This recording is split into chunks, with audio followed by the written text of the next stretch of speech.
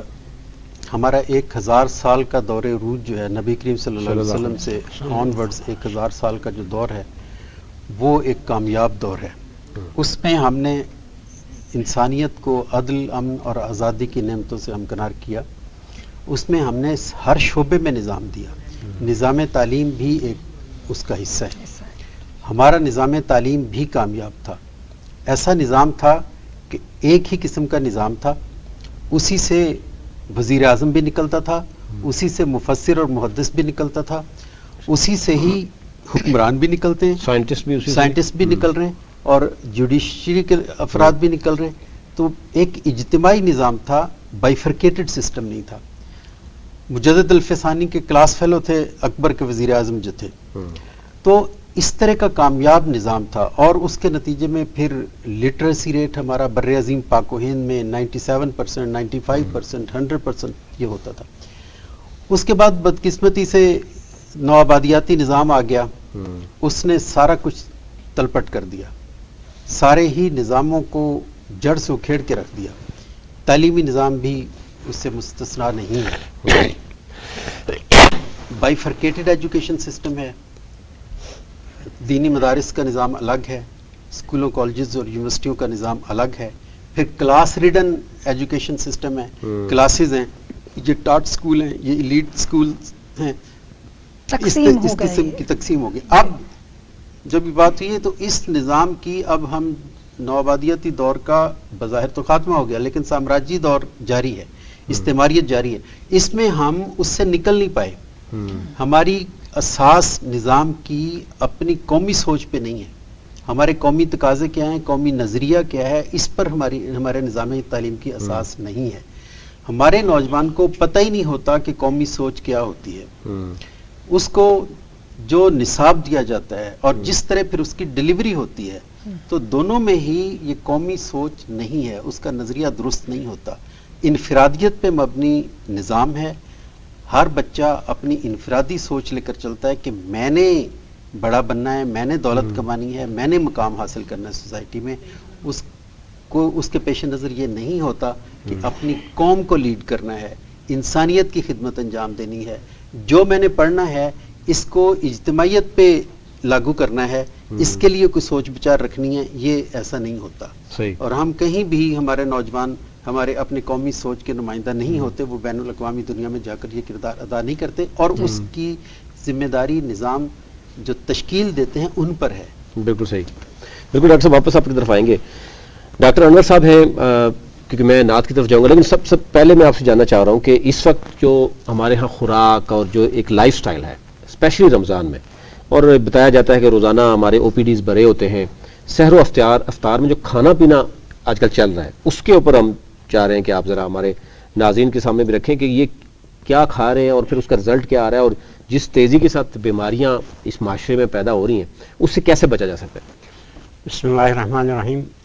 نوید صاحب اور عالیہ صاحبہ بہت بہت شکریہ، اور 7 نیوز ٹیم کا بھی میں انتہائی مشکور ہوں کہ آپ لوگوں نے ایک موقع فراہم کیا کہ ہم اپنے قوم کو بتا دیں کہ بھائی کہ زندگی کیسے گزارنا ہے اور کیا کیا غذائیں استعمال کرنی ہے سال بھر، اسپیشلی رمضان میں. تو ہم جو ہے نا جی کھاتے ہیں، چربی کھاتے ہیں، مختلف قسم کے تیل کھاتے ہیں جی، جن کی کوئی کوالٹی نہیں ہوتی جی. وہ جا کے کولیسٹرول بڑھا دیتا ہے جس کی وجہ سے آپ کا بی پی ہائی ہو جاتا ہے. بی پی کے بعد جو ہے نا وہ دل کی بیماریاں ہو جاتی ہیں. اسی طرح جو ہے نا آپ چینی بھی ایسا آپ استعمال کرتے ہیں، گڑ ہم استعمال کرتے نہیں ہیں جی. تو چینی ایک پروسیس سے بنتا ہے. تو آپ دیکھیں پرانے زمانے کی نسبت بحساب جو ہے نا شوگر کے مریض زیادہ ہو رہے ہیں. تو اس میں جو ہے نا یہ غذا اور صحت اور بیماری سے ایک آپس میں مطلب تعلقات ہیں. ٹھیک ہے جی. اگر زیادہ آپ غذا پہ آپ کنٹرول نہ کریں، زیادہ گوشت کھائے، بڑا گوشت کھائے تو یقینی بات ہے، اور ورزش نہ کرے، کام نہ کرے تو یقینی بات ہے اس کے خون میں جو ہے نا کولیسٹرول اور جتنے دوسرے ٹرائگلیسرائڈ لیول بڑھ جائے گا، اور خون کی نلیاں بند ہو جاتی ہیں، تنگ ہو جاتی ہیں، اور آہستہ آہستہ اس سے بی پی ہو جاتا ہے، اور ساتھ جو ہے دل کے امراض میں مبتلا ہو جاتا ہے، اور اسی طرح شوگر کی بھی جی۔ اب ہمارے ملک میں ایک ٹرینڈ ہے انفارچونیٹلی کہ ہم جو ہے نا ڈیفینیٹلی جو ہے نا مطلب کولڈ ڈرنکس پینا ہے افطاری کے ٹائم پہ، ڈیفینیٹلی ہم نے جو ہے نا مطلب جو شربت بنانا ہے، چائے شوگر والا جو پکوڑے بنانا ہے جی، اور نیا قسم کی آپ نے جو ہے نا وہ پکوڑے اور یہ جو موسٹلی جو ہے سموسے اور آپ کھاتے ہیں جس میں فل جو ہے نا ایک تو وہ تیل ہے، وہ جلا ہوا تیل میں بنتا ہے جی، وہ کارسینوجینک، اس سے کینسر بھی ہوتا ہے جی، ٹھیک ہے جی، باہر ممالک میں منع ہے، ایک دفعہ آپ تیل کو بوائل کریں گے اس کے بعد اس میں کوئی چیز نہیں بناتے جی، تو ہم قسمتی ہمارے ملک میں کوئی اویئرنیس نہیں ہے تو وہی چیک اینڈ بیلنس کھاتے رہتے، ٹھیک ہے جی۔ دوسری بات جو ہے نا مطلب یہ مطلب ویسے تو قوم جو ہے نا گریٹ قوم ہے جی، اس میں کوئی شک نہیں، مسلمان ہے، لیکن ہم جو ہے نا ملاوٹ بھی بہت کرتے ہیں جی، ٹھیک ہے، سارے نہیں کرتے ہیں، کچھ لوگ کرتے ہیں، ٹھیک ہے جی۔ تو اس میں یہ پام آئل جی، پام آئل جو ہے نا جو باہر کے ممالک میں ربڑ میں یوز ہوتا ہے، انفارچونیٹلی بعض اوقات ہمارے انہیں پروسیس کر کے دیہاتوں میں دیتے ہیں جی، ٹھیک ہے جی۔ تو اس کا رزلٹ آپ کے سامنے ہے کہ ہر تیسرا آدمی بلڈ پریشر کا مریض ہے، دل کا مریض ہے، تو اس پہ گورنمنٹ نے کتنا خرچہ آتا ہے جی۔ اور شوگر کا آپ دیکھیں جتنا ہم چینی استعمال کرتے ہیں بے حساب تو اس کو شوگر ہو گیا، تو رمضان میں یہ ہے جی کہ آپ اعتدال سے ہر چیز استعمال کریں۔ یہ جو آکسیڈنٹ ہے نا جی، اس میں جتنے بھی تیل ہیں ان کو آکسیڈنٹ کہتے ہیں سر۔ ان تیل کی قسموں اور باقی چیزوں پہ بھی ہم بات چیت جو ہے وہ جاری رکھیں گے جی۔ بالکل، میں چاہ رہا ہوں تو نعت کی طرف چلتے ہیں اور پھر ہم بریک کی طرف خواتین تو جائیں گے اور وقفے کے بعد واپس آئیں گے، پھر گفتگو کا سلسلہ یہاں سے جاری کریں گے۔ چلتے ہیں جناب، ہمارے ساتھ موجود ہے حافظ نعمان علی قادری۔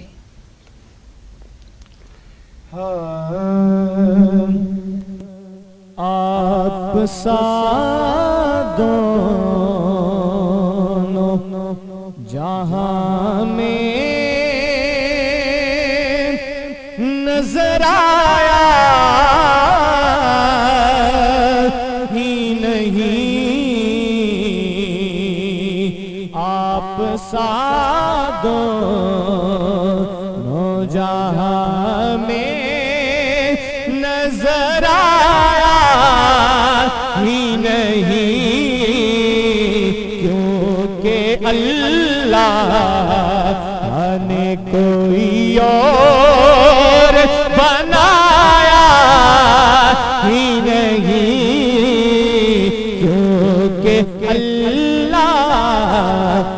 نے کوئی اور بنایا ہی نہیں، آپ سا دونوں، اور آپ نے جب سے نوازا ہے یا رسول اللہ، آپ نے جب سے نوازا ہے یا رسول اللہ، میں نے دامن کسی چوکھٹے پہ پھیلایا ہی نہیں، میں نے دامن کسی چوکھٹے پہ پھیلایا ہی نہیں، آپ سا دونوں جہاں میں نظر آیا ہی نہیں،